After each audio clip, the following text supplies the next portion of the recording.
السلام علیکم۔ اکثر انسان کا دل اپنی ناممکن دعاؤں پر بڑا بے چین رہتا ہے کہ وہ یہ کیسے جان سکتا ہے کہ اللہ اس کی مانگی چیز پر راضی ہے یا نہیں۔ تو یاد رکھنا، جب اللہ کسی کی دعا پر راضی ہونے لگتا ہے تو اچانک اسے کچھ چیزیں بھی ضرور ظاہر کرتا ہے۔ میرے اللہ کا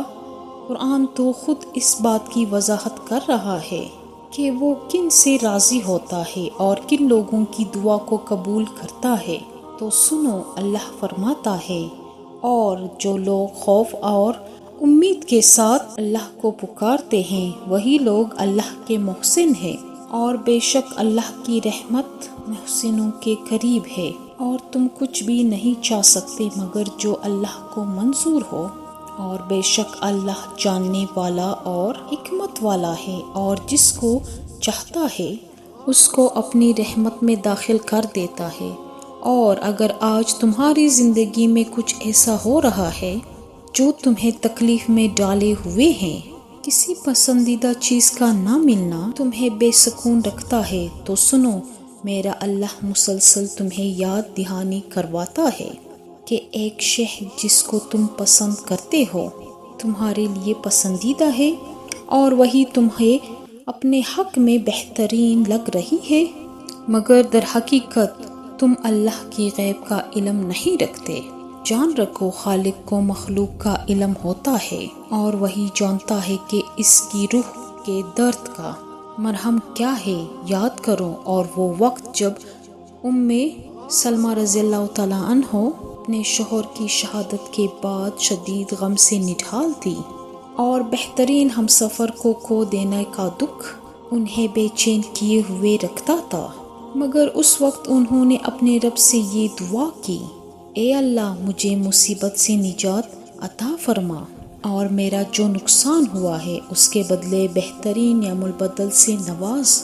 تو جانتے ہو، اللہ نے انہیں نبی پاک صلی اللہ علیہ وآلہ وسلم کی صورت میں ایسا بہترین اور عظیم نعم البدل عطا فرمایا۔ بے شک میرے رب کی عطائیں گمان و بیان سے باہر ہوتی ہے۔ تو تم بھی اپنے غم کے اندھیروں کا علاج یقین کی روشنی سے کرو گے نا، تو بہت جلد تمہاری گھٹن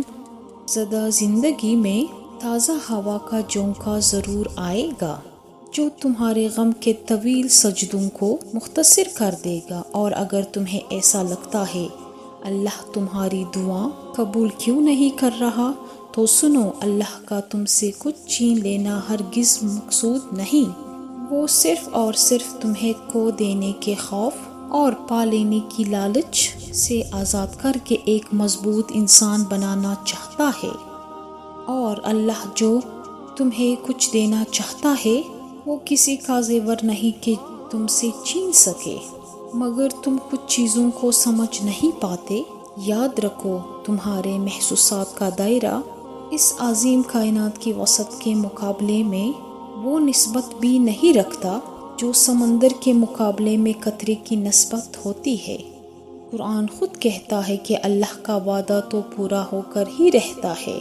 یہ ایک نصیحت ہے، اب جس کا جی چاہے اپنے رب کی طرف راستہ اختیار کر لے۔ اور اگر تم چاہتے ہو اللہ تمہاری ناممکن دعا پر راضی ہو جائے تو یہ دو باتیں ضرور جان لو۔ یاد رکھو، اس زمین کے سفر میں اگر کوئی چیز آسمانی ہے تو وہ محبت ہے، کہ جب وہ تمہارا امید برا وہ ایک آنسو رب کی محبت کے سمندر میں گرتا ہے تو لہروں کو سرگوشیاں پیدا کرتا ہے، اور پھر رب کی رحمت کا جوش تمہارے لیے وہ انجان در کھولتا ہے جو تمہارے وہم و گمان میں بھی نہیں ہوتے،